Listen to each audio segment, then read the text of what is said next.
Abra sua Bíblia lá no livro do profeta Jeremias, capítulo 9. Quero ler com os irmãos os versículos 23 e 24. Jeremias 9. Nós leremos, queridos, apenas os versículos 23 e 24.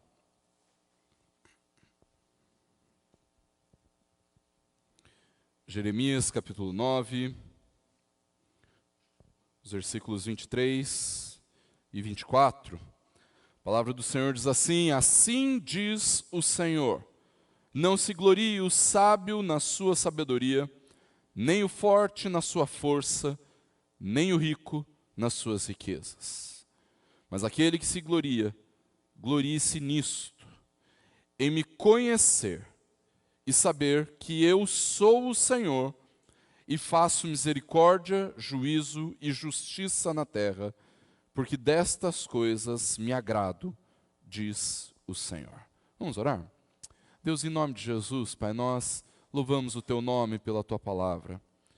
E te pedimos, ó Deus, para que o Senhor nos encha da Tua presença nesse momento, para que em todo tempo, Deus, ao meditarmos, ao pensarmos, ao sermos instruídos pelo Senhor, nosso coração possa ser transformado, a nossa mente impactada pela verdade.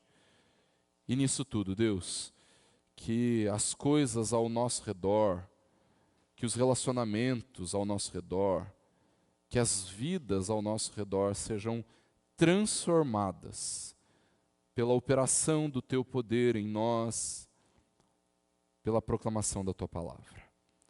Age, Deus, com graça. É isso que nós te pedimos em nome de Jesus. Amém.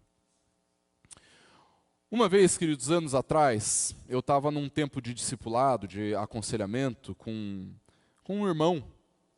Ele hoje é irmão desta igreja, mas ele era irmão de outra igreja na época em que eu discipulava ele. Pelas dicas você já vai entender quem é, e até nem tem problema de saberem, mas teve algo que ele disse para mim a respeito do mundo em que nós vivemos e que eu passei a meditar muito nessa frase. Passei a pensar a respeito daquilo e aquilo mexeu comigo. Ele disse que ele ouviu de um professor na faculdade, na época, dizendo assim: os bons já não têm mais espaço no mercado de trabalho. Você precisa ser excelente. Você precisa ser o melhor. Os bons não têm mais espaço. Só há espaço para aqueles que são excelentes. É evidente, queridos, que quando nós olhamos para uma frase como essa, nós somos impactados e mexidos e incomodados a respeito da pressão imensa que o mundo, a faculdade, o trabalho e até mesmo os nossos familiares colocam sobre nós, sobre a nossa vida, para que nós sejamos os melhores, os mais capazes, aqueles que mais se destacam. E eu não sei se meu pai está me assistindo nessa noite, eu acho difícil, mas se ele tiver, ele vai lembrar de uma situação em que toda vez que eu estava me preparando para começar um novo desafio na minha vida, a forma do meu pai me incentivar era dizendo que eu precisava ser o melhor. Então, quando eu comecei a fazer karatê, ele falou assim: filho, mas eu não quero que você seja qualquer eu quero que você seja o melhor. Eu lembro quando eu comecei a jogar no colégio, entrei no time de handebol do colégio, ele virava para mim e falava assim: mas filho, eu não quero que você seja mais um jogador, eu quero que você seja o melhor. Eu lembro que quando eu fui começar, ou estava caminhando para ir para a faculdade de música, ele virava para mim e falava assim: mas filho, eu não quero que você seja qualquer oboísta, eu quero que você seja o melhor oboísta. E aí, quando eu parei com a música e fui me dedicar ao jornalismo, ele virou para mim e falou assim: eu quero que você seja o melhor jornalista. E aí, quando eu fui para o ministério pastoral, ele virou para mim e falou assim: filho, eu compreendo esse chamado na sua vida, e eu quero que você E ele parou. E ele falou assim: ixi, filho, nessas coisas não existe o melhor, né? Aí eu falei assim: realmente, pai, na verdade, em nenhuma coisa existe o melhor. Em nada existe o melhor. Longe de querer incentivar em você alguma mediocridade intelectual ou uma mediocridade profissional, é importante que essa nossa busca por excelência, queridos, não seja algo opressor sobre as nossas vidas, essa busca não seja algo que nos faz mal, muito mais do que isso, que nós sejamos honestos e verdadeiros a respeito daquilo que nós fazemos de bom, a respeito das nossas virtudes, a respeito das nossas capacidades e formações. Inevitavelmente, queridos, nessa pressão por excelência que a sociedade muitas vezes nos impõe, nós podemos ser tomados por uma necessidade de autoafirmação terrível e nisso sermos tentados a vender uma imagem irreal a respeito de quem nós somos. Veja, nós vivemos numa sociedade que nos incentiva a fazer um marketing positivo a respeito de nós mesmos, não é verdade? O seu marketing pessoal deve ser sempre muito bem feito. Em alguns momentos você até, quem sabe, pode, sei lá, dar uma exageradinha nas suas maiores virtudes. Diga que você é muito bom. Muito bom não. Excelente. O melhor. E isso tudo, queridos, acaba por entrar também na nossa vida como igreja, no nosso relacionamento com Deus. De certa forma, queridos, nós como igreja acabamos contaminados por esse tipo de pensamento e ele se manifesta assim: a minha igreja é a melhor. Está bombando. Está cheio de gente, as 40 cadeiras, as 40 filas de cadeiras estão sempre lotadas. No domingo, por exemplo, no culto abençoado, o pastor fez 3 milagres, os diáconos expulsaram 5 demônios. Ou então, se ele pertence a uma denominação um pouco mais conservadora, ele diz assim: ah, minha igreja aqui está boa. SAF da minha igreja funciona perfeitamente, a nossa UPH é atuante, a UMP e a UPA são uma bênção, a escola dominical contempla todas as faixas etárias, e sabe o que mais? O coral, gente, o coral é simplesmente maravilhoso.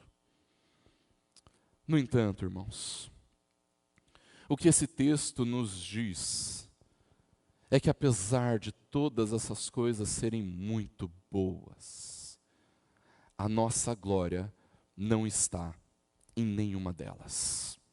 Ainda que essas coisas sejam excelentes, a nossa glória não está nestas coisas. A glória da igreja, queridos, é a glória de Deus, a glória do crente, é o conhecimento de Deus, é a glória de Deus. A glória do homem está na glória de Deus, e é justamente sobre isso que eu quero meditar com você nessa noite. Quando o ministério do profeta Jeremias começou, queridos, ele vivia um tempo, o reino de Deus, o povo de Deus vivia um tempo bastante conturbado. O reino do norte, chamado de Israel, já tinha desaparecido, já tinha sido levado para o cativeiro na Síria 100 anos antes de Jeremias começar o seu ministério. No entanto, o reino do sul, chamado Judá, permanecia na sua arrogância, na sua soberba, em pensar que eles estavam protegidos debaixo da mão de Deus. E Jeremias, então, é chamado por Deus justamente para esse ministério profético, num tempo em que o povo de Judá passava por um renovo espiritual liderado pelas reformas religiosas promovidas pelo rei Josias. No entanto, queridos, ao que parece, todo esse reavivamento da época de Josias não durou muito sobre a vida do povo de Judá. O testemunho do profeta nos mostra que a reforma promovida, proposta e trazida pelo rei não foi o suficiente para afastar Judá dos seus ídolos. E mesmo que o próprio Deus já tivesse alertado Judá, o seu povo, a respeito da sua idolatria, a respeito da sua maldade, da sua iniquidade, os judeus ainda achavam que Deus os livraria de todos os seus perigos. E então Deus começa a enviar os seus profetas para alertá-los do grande perigo que corriam por causa da sua injustiça.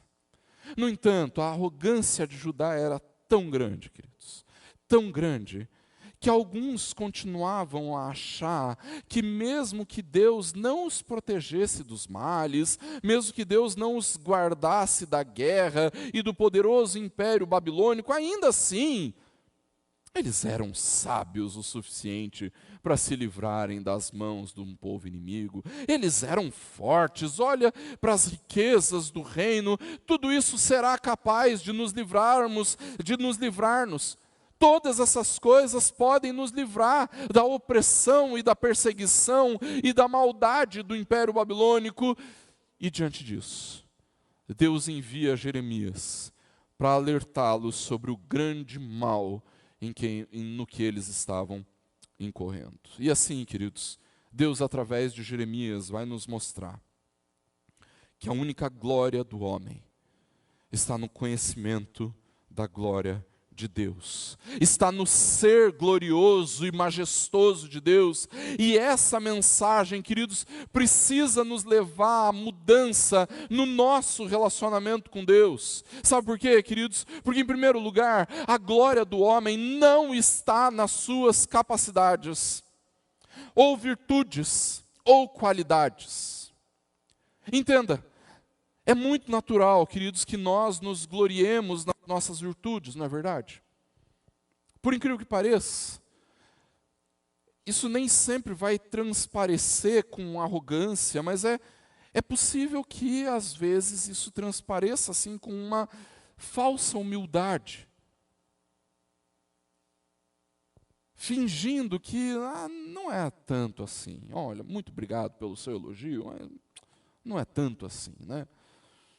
Perceba, eu não estou dizendo que você, com a arrogância ou com o se gloriar, você olhar no espelho, no reflexo do espelho e dizer assim, nossa, Deus, que belezura de homem ou de mulher o Senhor criou, hein? Olha só que beleza, né? Eu vou usar uma frase e vai ser piada interna, tá, gente? Mas olha que sabor de homem o Senhor criou, né? Tudo mais, né? Eu acho que por mais amor próprio que você tenha, dificilmente você faria isso, não é verdade? Dificilmente você se olharia no espelho e diria algo com tanta arrogância assim. Queridos, mas nós fazemos isso de uma maneira muito velada. E o nome disso é orgulho. Não se confunda. É verdade, existe um tipo de orgulho que é santo, que é legítimo, que é verdadeiro, quando nós olhamos para algo que nós fizemos, para algo que nós construímos, ou que nós vimos alguém construir, alguém que nós amamos, edificou algo grandioso, maravilhoso, isso nos dá orgulho, não é verdade? Veja, existem momentos em que o nosso coração se enche de gratidão ao Senhor por algo que nós fizemos de bem, ou que nós fizemos com excelência, ou porque alguém fez com excelência, com dedicação, com zelo. Isso é um orgulho santo. Seu coração está cheio de alegria, de gratidão, porque você viu algo que é bom, você fez algo que é bom, algo que é bonito, que é edificante, e você vê a construção daquilo na sua vida, na vida da igreja, na vida de irmãos, você se alegra por causa daquilo que Deus tem feito, por causa das bênçãos derramadas de Deus sobre a vida de alguém, sobre algum ministério da igreja, sobre algum trabalho da igreja, você se alegra. Essa semana nós compramos, amanhã a Ana Luísa faz aniversário, e aí nós compramos uma bicicleta para ela. E aí a gente foi na loja comprar a bicicleta, E o Daniel saiu da loja mais contente que a Ana. E aí eu falei assim, cara, será que ele não está entendendo que a bicicleta é da Ana? Mas ele sabia que a bicicleta era da Ana, mas ele estava cheio de alegria porque a Ana tinha ganhado uma bicicleta. Eu falei assim, não é possível. Né? Por quê? Ele estava cheio de gratidão porque a Ana tinha ganhado uma bicicleta. Isso me ensinou muito, viu, gente? Muito mesmo. Né? Às vezes a gente é incapaz de se alegrar e ser grato por bênçãos que o Senhor derrama sobre a vida de outras pessoas. O nome disso, queridos, é um bom orgulho, um orgulho santo, verdadeiro. Deus fez algo na minha vida, na vida de alguém, glória a Ele por isso, graças ao Senhor por isso. Isso pode nos trazer muita alegria. No entanto, você sabe muito bem que existe um tipo de orgulho maligno e que por causa disso, nós acabamos nos deixando levar pela arrogância, pela soberba, e isso pode ser manifesto não apenas por esse orgulho pecaminoso de se afirmar como a última bolacha do pacote, sabe? Eu nunca entendi esse ditado, sabia? A última bolacha do pacote, porque eu sempre deixo a última bolacha do pacote, eu nunca como a última bolacha do pacote. Mas eu ouso dizer que muito do nosso orgulho, queridos, é manifesto através de uma falsa humildade.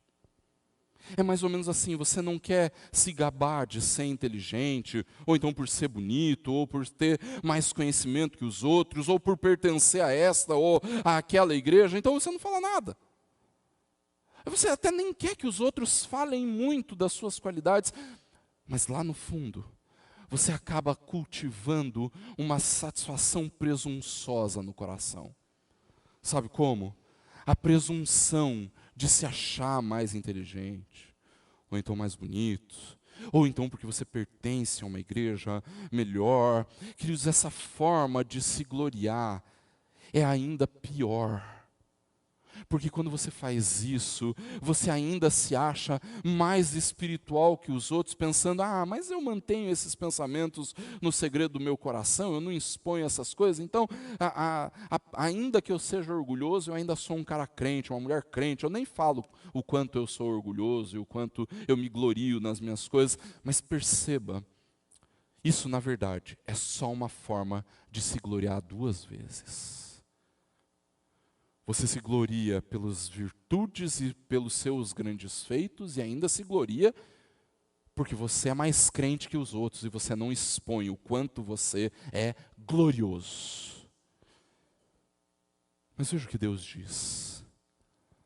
Não se glorie o sábio na sua sabedoria, o forte na sua força, ou o rico nas suas riquezas. O povo judeu tinha naquele tempo, queridos, uma confiança exagerada em si mesmo. Essa confiança até nem era sem motivos, irmãos, porque se nós formos olhar o tamanho do reino de Judá, perto de todos os outros impérios da antiga história que existiam sobre a terra naquele tempo, é quase que impossível pensar que um reino tão pequeno, tão insignificante, tenha permanecido forte por tanto tempo. Mas isso, querido, se nós olharmos do ponto de vista humano, porque se nós olharmos do ponto de vista de Deus, nós vamos nos lembrar que todas as vitórias militares que Israel e Judá conquistaram eram uma consequência direta da ação de Deus na vida do seu povo. Tanto é que quantas não foram as vezes e os relatos em que Deus não manda o povo ir para a guerra, o povo vai, mesmo com um povo ainda mais fraco, contra um povo ainda mais fraco, e a batalha é perdida. Mas Deus, querido, sendo misericordioso e gracioso, muitas vezes aliviou o sofrimento do povo, concedeu vitórias militares, os fez prosperar mesmo diante da maldade, da iniquidade, em que o próprio povo do Senhor, o próprio povo de Deus vivia. No entanto, ainda assim, a idolatria, a injustiça, o pecado contra Deus era tão intenso nos tempos de Jeremias, que Deus alertou: arrependam-se e voltem-se para mim. Mas o povo não se arrependeu. Continuou andando nos maus caminhos. Mas o que é ainda pior, irmãos, é que, mesmo tendo sido alertado pelos profetas, eles achavam que tinham atingido um estágio tão elevado de perfeição e poderio, que eles achavam que nada podia acontecer com eles. O que aconteceu, irmãos, é que os judeus eles estavam inchados com essa falsa confiança, e tão inchados, queridos, que eles nem tinham percebido que Deus não estava mais atuando ali. Deus não traria mais da sua misericórdia sobre aquele povo. E diante disso, queridos, a pergunta que nós temos que fazer ao nosso coração é exatamente essa: será que a nossa arrogância, a nossa soberba não se tornou tão grande a ponto de nós depositarmos a nossa confiança nestas coisas, na nossa sabedoria, nas nossas capacidades, nas nossas virtudes? Será que nós não estamos colocando a nossa glória em nós mesmos? Será que nós não temos nos gloriado demais da nossa doutrina? Eu tenho me incomodado profundamente com esse senso de caçadores de hereges que tomou o coração de muitos presbiterianos, viu? Será que nós não temos nos gloriado do nosso estilo litúrgico, ou da qualidade do nosso ensino, ou então do nosso academicismo? Gloriar-se, queridos, tem o mesmo sentido de brilhar, de louvar, mas também pode ser traduzido por gritar. É como se eu estivesse brilhando, louvando a mim mesmo, gritando a respeito das minhas virtudes.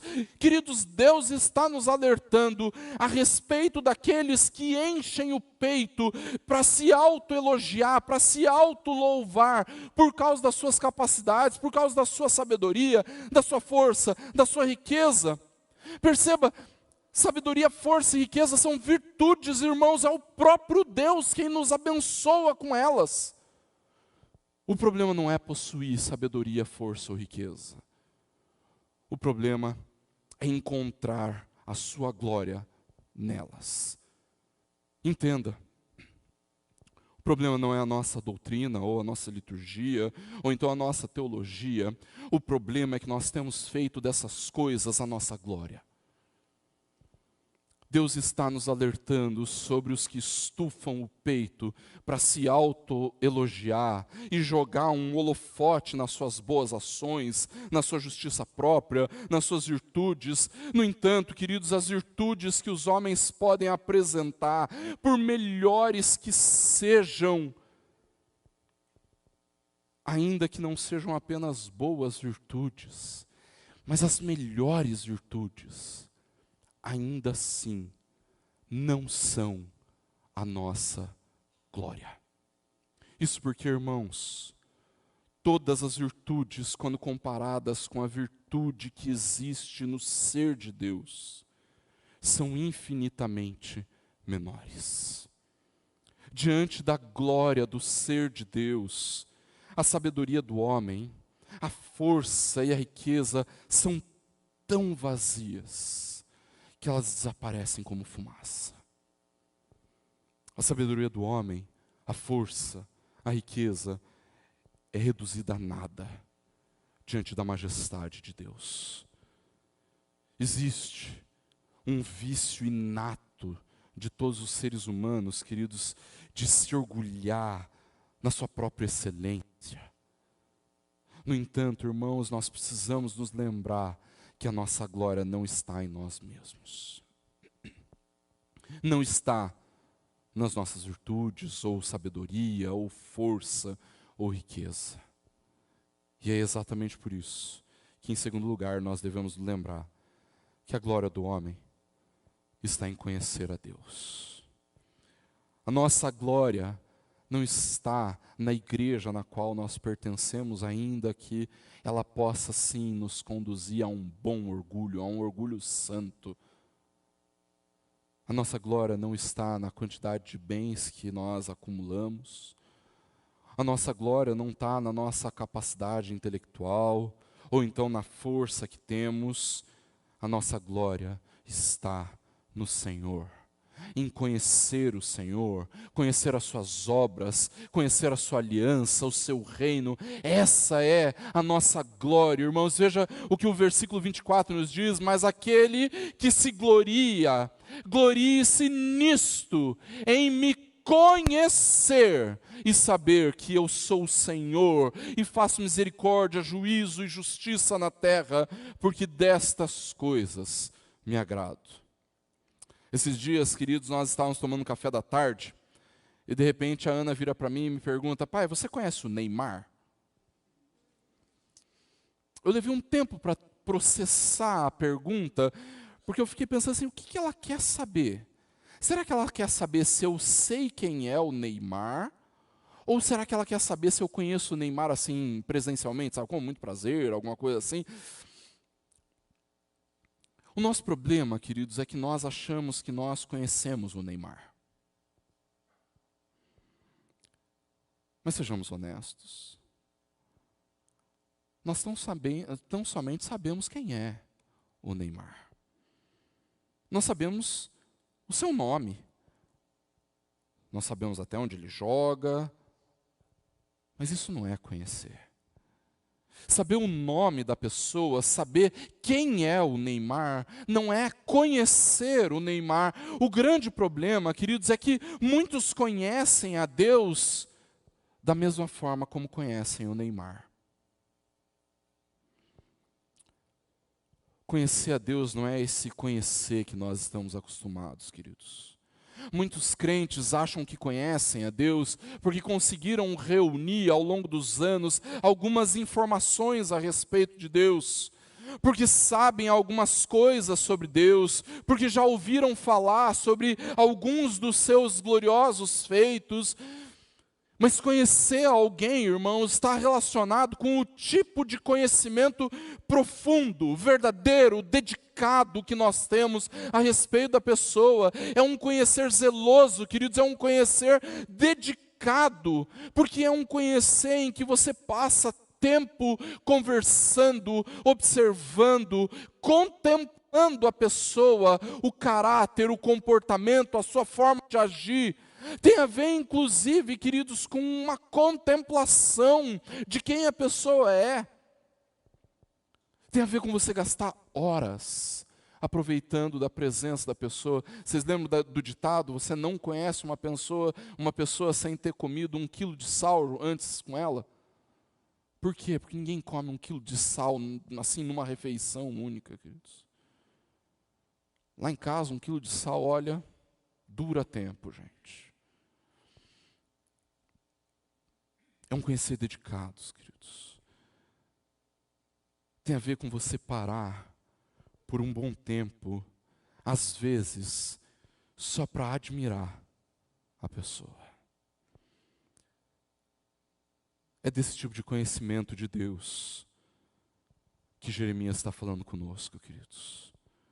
Conhecer a Deus é desfrutar de um relacionamento íntimo e profundo com o Senhor. E eu preciso te alertar, não existe nada mais importante na nossa vida do que desfrutarmos desse conhecimento, irmãos. Sabe por quê? Porque é isso que, afinal de contas, a gente tem que fazer. Jesus diz que a gente precisa fazer isso. E a vida eterna é esta: que te conheçam a ti, o único Deus verdadeiro, e a Jesus Cristo, a quem enviaste. Queridos, como cristãos, a gente perde muito tempo fazendo um tanto de coisas que Deus não mandou a gente fazer. É engraçado que Jesus louva a vida de Maria, porque ela escolheu a boa parte, que era desfrutar da presença de Jesus. E ainda assim, nós insistimos em ser Marta. Você já viu isso? Nós insistimos em trabalhar por Jesus, mas sem antes ter desfrutado da presença de Jesus. O tempo todo, queridos, agitados de um lado para o outro, ocupados com muitos afazeres, e tudo o que nós deveríamos fazer é desfrutar da doce presença de Cristo. Quando Deus nos diz através desse texto, queridos, que a nossa glória está em conhecê-lo, Ele não está dizendo a respeito de um conhecimento relativo, ou de uma reunião de informações que você armazenou no seu cérebro. Deus não está falando de conhecimento teológico ou de um conhecimento geral a respeito de Deus, queridos. Deus está nos dizendo que a nossa glória está no tipo de relacionamento que nós temos com o Senhor. Não é um conhecimento de aparência, mas sim um conhecimento que vem de um relacionamento íntimo com Deus. E esse conhecimento de Deus vai nos levar a entender o que Ele faz. É esse conhecimento de Deus que vai nos fazer entender que aquilo que Deus faz e que agrada a Ele, ou seja, a misericórdia, o juízo e a justiça. Irmãos, tudo aconteceu e está acontecendo e continuará a acontecer na história da humanidade por causa da fidelidade, da bondade, da misericórdia do Senhor. Deus age por causa da sua misericórdia. Ah, pastor, mas e essa catástrofe? Pergunta para Deus quando você chegar lá. Deus age por causa do seu juízo, e isso implica, queridos, que em todo tempo Deus executa o seu julgamento, o seu reto julgamento, ao condenar o ímpio, ao salvar o pecador em Cristo, ao ordenar a história, ao governar o mundo. Deus executa o seu juízo, Deus age também por causa da sua justiça, irmãos. E isso quer dizer que tudo que Ele faz é irrepreensível. Em tudo o que Ele faz, Ele revela a sua integridade. E diante desse compromisso de que Ele age com misericórdia, de que Ele executa o seu juízo e que em tudo isso Ele faz justiça, Ele exige o mesmo de nós, queridos. Porque é disso que o Senhor se agrada. O texto diz que Deus se agrada dessas coisas, irmãos. Então é assim que nós também precisamos agir. Com misericórdia, debaixo do juízo de Deus, conscientes do juízo de Deus e com justiça. Mas, queridos, como é que essas verdades devem ser aplicadas nas nossas vidas? Sejamos sinceros, irmãos. Como é que nós poderíamos nos gloriar nas nossas capacidades? Gloriar-se é uma espécie de autoexultação, de autoexaltação. É como se nós saíssemos pelas ruas gritando a respeito das nossas qualidades, das nossas virtudes, daquilo que nós fazemos de bom. Mas você já imaginou que cena ridícula é essa? Isso é gloriar-se.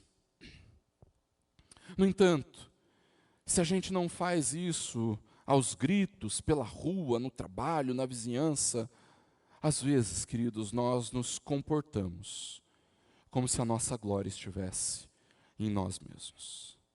A nossa glória não deve estar nas nossas coisas, no nosso currículo, nas nossas virtudes, nas nossas conquistas, nas nossas capacidades. A nossa glória deve estar em conhecer o Senhor. Por isso, a nossa confiança não deve ser colocada nas nossas próprias capacidades ou virtudes. Se não nos gloriamos nas nossas capacidades e virtudes, se nós nos gloriamos em Deus, irmãos, então isso precisa afetar todas as áreas da nossa vida, a começar pela vida de busca, pela sua piedade, pela sua devoção. Como a minha glória está em Deus, então eu preciso aprender a exultar no ser de Deus. Eu entendo que eu preciso de Deus, eu preciso estar com Deus, eu preciso buscá-lo, eu preciso jejuar, orar, eu preciso ler a palavra. Se a minha glória está em Deus, queridos, então eu me sinto cada vez mais atraído por Ele, para perto dEle, para onde Ele está, para comunhão intensa com Ele.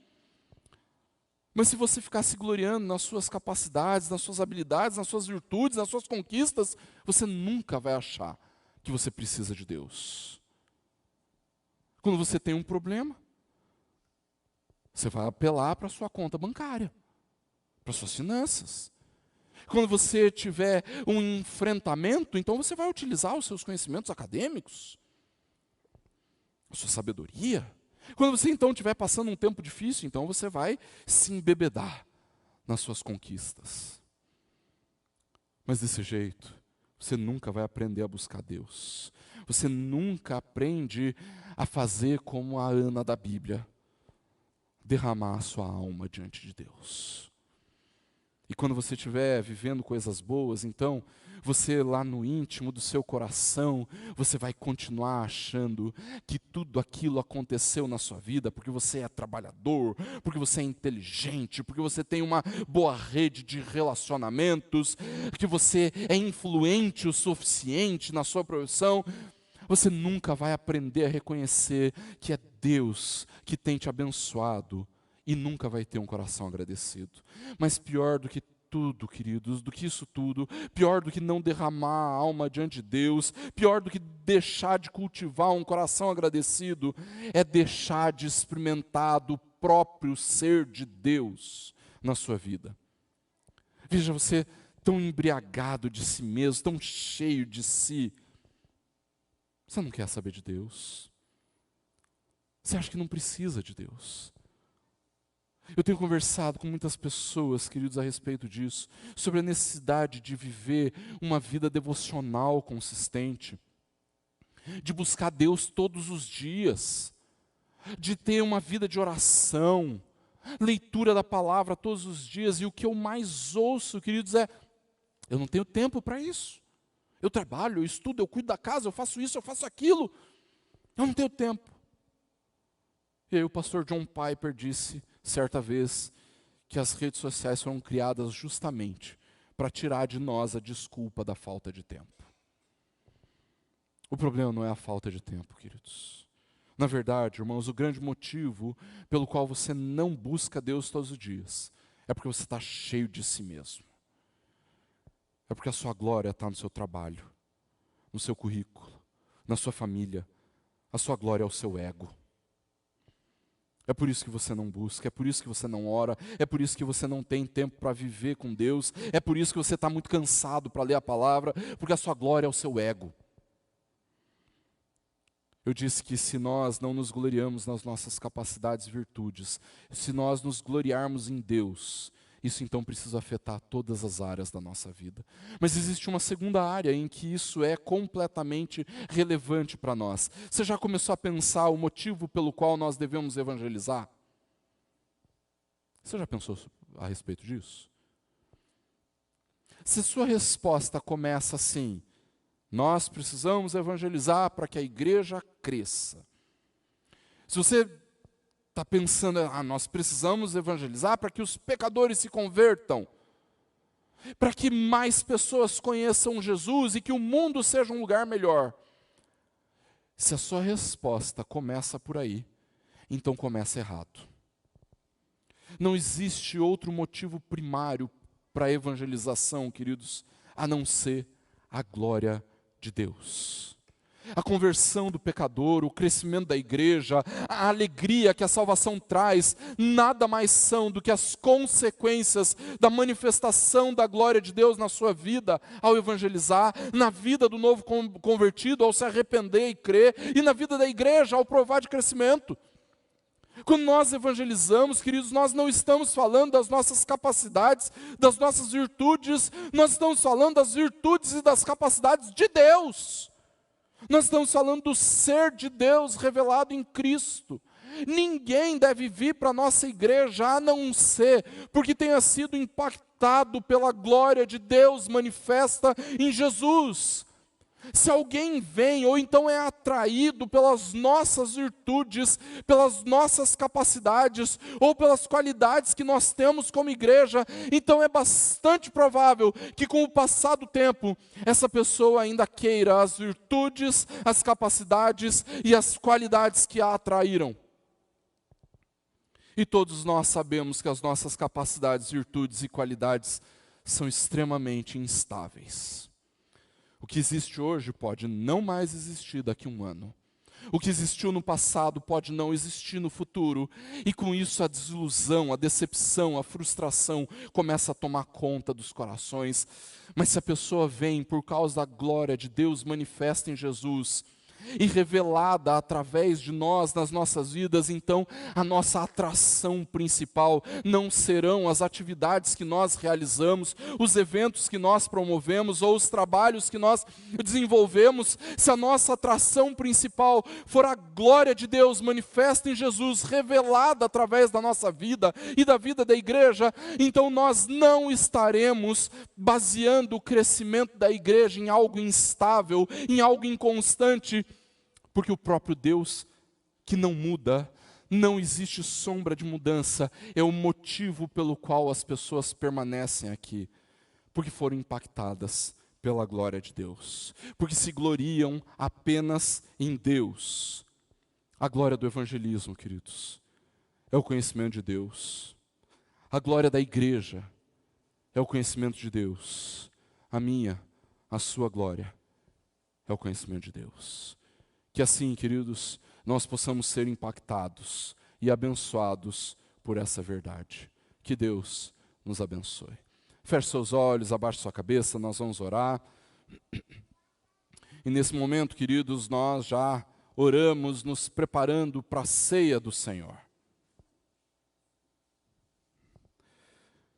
Deus, em nome de Jesus, Pai, nós te louvamos pela Tua palavra e te pedimos, Deus, para que o conhecimento da Tua glória, Deus, nos atraia cada vez mais para perto do Senhor, para a Tua doce presença. Deus, age com graça na minha vida, na vida dos meus irmãos e irmãs, para que em todo tempo, Deus, nós possamos viver a Tua presença e ao provarmos da Tua presença, estarmos cheios do Senhor, do Teu Espírito, para então o conhecimento do Senhor ser de fato a nossa glória. Age Deus na nossa vida, na